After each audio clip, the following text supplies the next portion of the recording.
Welcome to Master Your Money, Budgeting, Saving, and Debt-Free Living. I'm your host, Nate Tanner. On this show, we use the Triggator Triangle, budget, save, and pay off debt to help you build a spending plan that fits your life, grow your savings with purpose, and knock out debt with confidence. And today, we're opening up the mailbag to spotlight you, the listener. This episode is all about your stories, your questions, and your money wins. Because let's be honest, sometimes the most powerful motivation doesn't come from a spreadsheet or a stat. It comes from hearing someone else say, "Hey, I've been there, and here's what worked." We've got wins that will make you want to high-five a stranger, questions that hit the heart of budgeting, saving, and debt payoff, and budget battles that prove one thing. You don't need perfect circumstances to lead your money. You just need a spending plan and a little courage to follow through. Here's a stat to kick us off. According to a study by the Financial Wellness Institute, people who share their financial goals with a community are 2.8 times more likely to follow through. Why? Because accountability builds momentum, and momentum, that builds results. So whether you're folding laundry, walking the dog, or just trying to figure out where your last paycheck went, this episode is for you. You'll hear from listeners who've used the Triggator Triangle to ditch debt, build savings, and finally feel in control of their money. And if you've ever thought, am I the only one struggling with this? You're about to find out you're not alone. Let's open the mailbag and get into it. Listener wins from I'm stuck to I'm leading. Let's kick off this mailbag episode with some wins because nothing builds momentum like hearing someone else say, "I did it." These aren't celebrity success stories or influencers' highlight reels. These are listeners, real paychecks, real progress. Let's kick things off with win number 1, the grocery budget breakthrough. Jasmine wrote in with a win that started with frustration and ended with clarity. I used to feel like groceries were this black hole in my plan.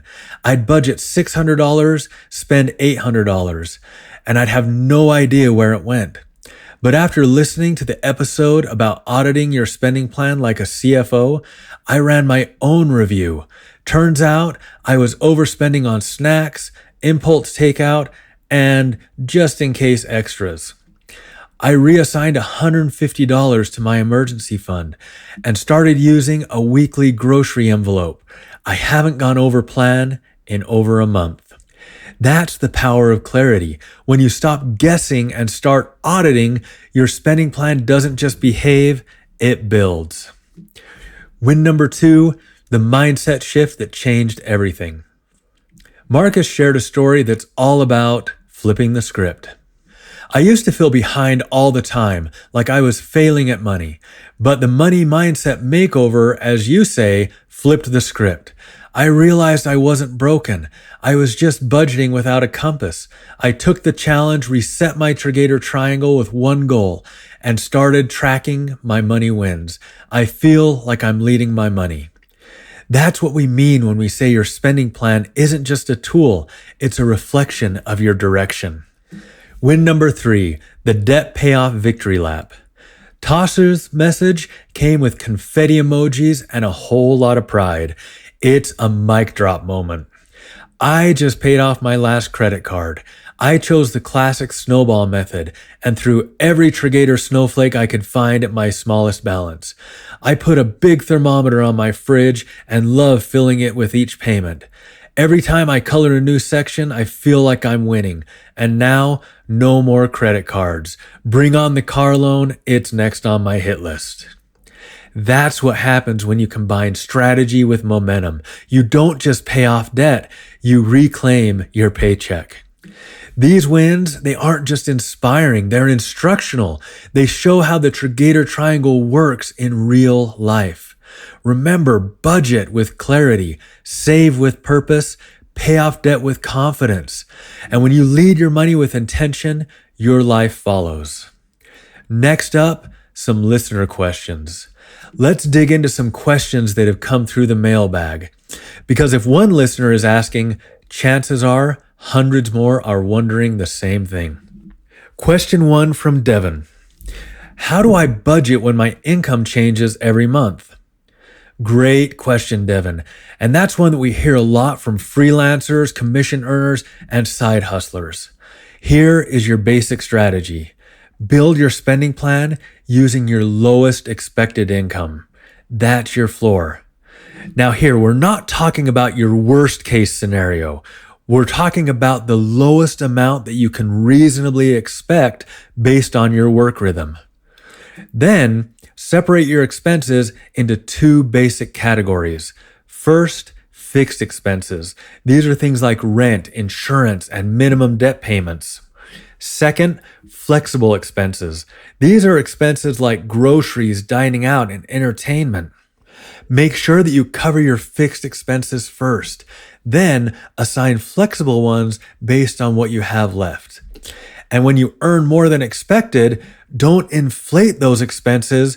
Reassign that extra to maybe your peace of mind funds or your debt payoff.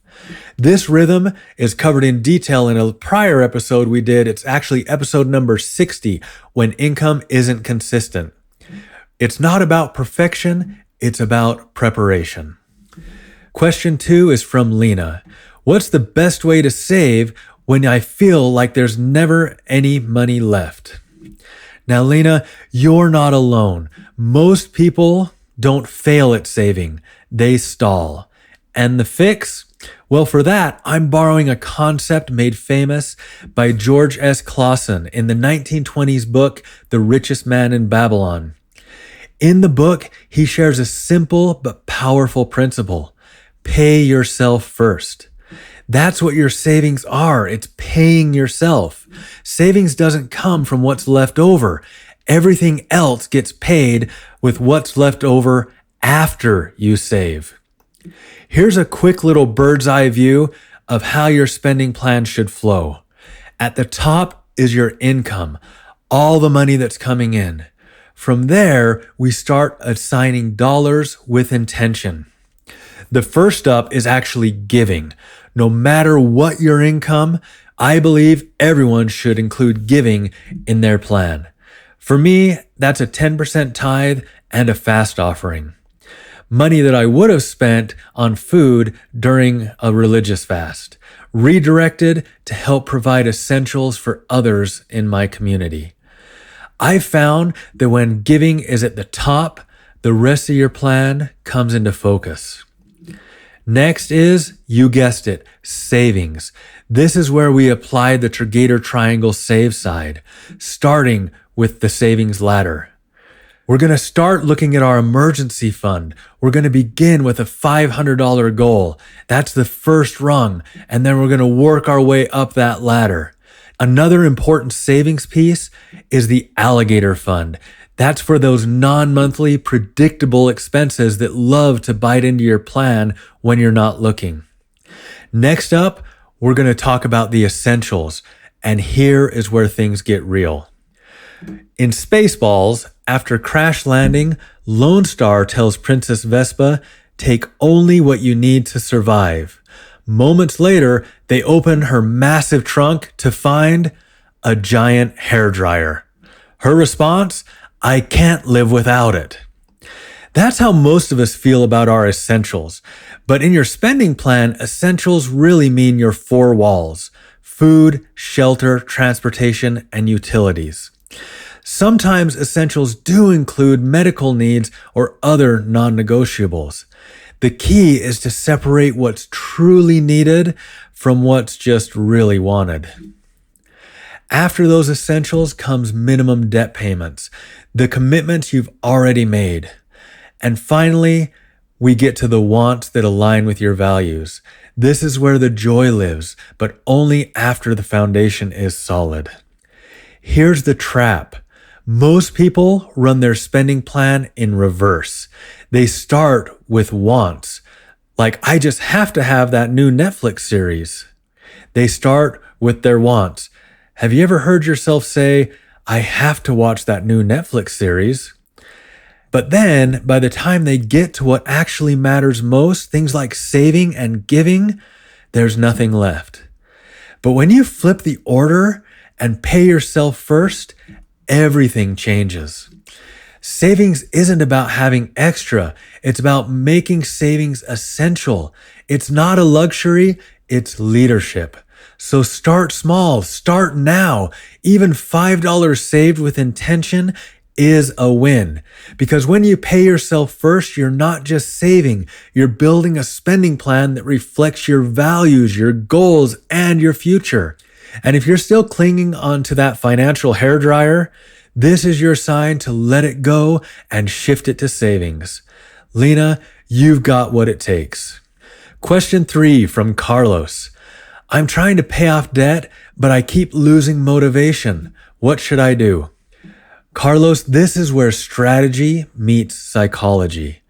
First, you've got to, of course, choose your weapon, whether it's the snowball method where you're paying off the smallest balance first for those quick wins, the avalanche method to pay off the highest interest first to save money, or the custom combo where you prioritize maybe an emotional weight or urgency. Now, this may sound a little bit silly at first, but trust me, it works. Track your progress visually. Use that debt thermometer, a chart, or a whiteboard. Put it on your bathroom mirror so that you see it while you're brushing your teeth. With every payment, fill it in and celebrate. And I mean celebrate. One listener kept a party blower and a birthday hat next to their chart. Before marking a payment, they'd put on the hat, grab the blower, and make it a moment. That's what I mean when I say celebrate every milestone. Every payment is you sending your money troops into battle and reclaiming your paycheck. For bigger milestones, turn it up a notch. Be creative, make it fun, make it motivating. Now let's add a little psychology into the mix. Thinkers like Freud, Bentham, and Mill all studied human behavior. They found 2 core motivators: avoiding pain and seeking pleasure. So when motivation dips, tap into the pleasure of progress, visualize the win, feel it, and let that joy pull you forward. When my motivation is low, here's a little strategy that I use. I find a quiet place, a space for peace, meditation, and prayer. Then I visualize myself having already done the thing that I was struggling to start. I feel it. I experience the joy and the pleasure. I let it become real in my mind. Now, if you're a person of faith like me, invite the divine into that moment. Let it guide you. This isn't just a mental exercise. It's emotional fuel that helps your brain taste the pleasure. When you finally accomplish the thing, that feeling, it will be familiar and full of joy. Carlos, use your plan. Use your feelings. Use your momentum. You're not just paying off debt. You're building freedom. And when you get there, it's going to be amazing. These questions, they remind us the Triggator Triangle isn't just a framework. It's a lifeline. Let's finish things off with real-life budget battles, how listeners use the Triggator Triangle to lead their money. Let's be honest, budgeting isn't always smooth sailing. Sometimes it feels more like a battle. But the good news, you're not fighting alone and you're not fighting blind. These stories show how listeners use the Triggator Triangle, budget, save, and pay off debt to navigate real financial challenges and come out stronger. Battle 1. This one's from Erica, the subscription showdown. Erica shared how her spending plan kept getting ambushed by subscriptions. She says, I didn't realize how many subscriptions I had until I ran a joy versus value audit. I had streaming services, fitness apps, and a monthly car wash membership that I hadn't used in months. I canceled them and moved $65 a month to my fun fund. That's the budget side of the triangle in action. Erica didn't just cut costs, she reassigned them with purpose. Battle 2. This one's from Jordan, the paycheck personality pivot. Jordan wrote in after taking the paycheck personality test back in episode 64. He says, I realized I'm a firefighter. I react fast, but I rarely plan ahead. I was always putting out fires and feeling behind. After the test, I started both a buffer fund and my alligator fund. I'm still a firefighter, but now I'm making a fireproof spending plan. That's the save side of the triangle in action. Jordan didn't just change who they are. They built a plan that works with their wiring, not against it. Battle number 3 from Ben, the debt avalanche breakthrough. Ben's story came with a spreadsheet and a victory dance. He says, I was drowning in credit cards with no end in sight. I started there because I felt like it was the biggest money stealer because of the interest. Side note, this sounds like an avalanche plan. I tracked my progress and threw everything I could at it. Last month, I paid off credit card number 3. I'm still working on the last one, but I'm feeling the momentum, and yes, I did a victory dance. That's the debt payoff side of the triangle in action. Ben didn't just make payments, he made progress. These budget battles prove one thing. The Triggator Triangle isn't just theory. It's a tool, a framework, a strategy. And when you use it with intention, it turns chaos into clarity. So whether you're battling subscriptions, those ugly alligator expenses, or high interest debt, remember, you're not just reacting, you're leading. You've made it to the end of the Mailbag episode. And if you're still here, you're not just listening, you're building something bigger. You're part of the Triggator movement. Every story you share, every question you ask, every win you celebrate, it's helping build a community of people who are leading their money with clarity, courage, and purpose. That's what the Triggator community is all about. Now for today's challenge. It is simple but powerful. Pick one area of your Triggator Triangle, budget, save, or pay off debt, and take an action. Cancel one subscription that doesn't spark joy. Automate one transfer to your emergency fund. Make one extra payment towards your smallest debt. Then celebrate.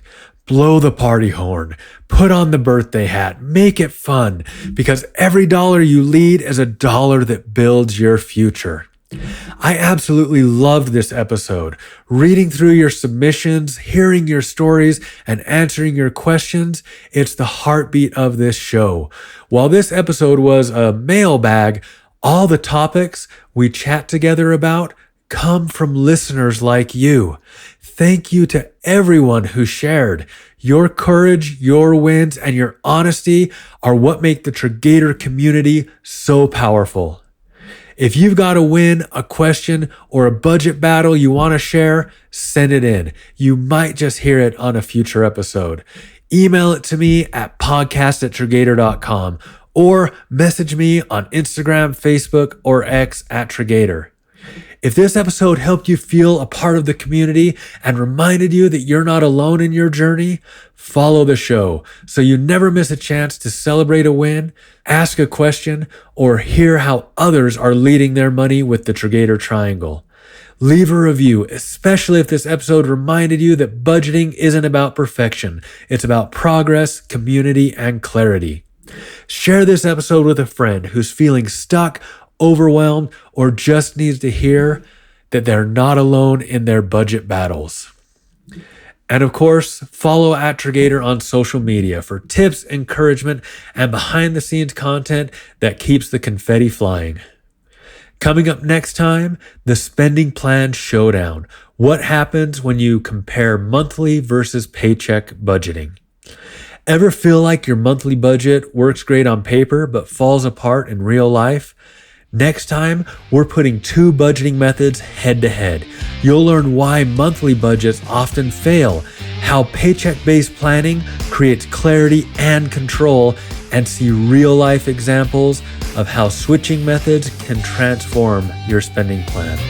If you've ever wondered, is there a better way to plan my money? This showdown is for you. Your spending plan isn't just a list of numbers. It's a reflection of your leadership. So keep asking questions, keep celebrating wins, keep showing up for your plan and for this community. Because when you lead your money with intention, you're not just building a spending plan, you're building a legacy. Thanks for listening to Master Your Money, Budgeting, Saving, and Debt-Free Living. I'm your host, Nate Tanner. See you next time.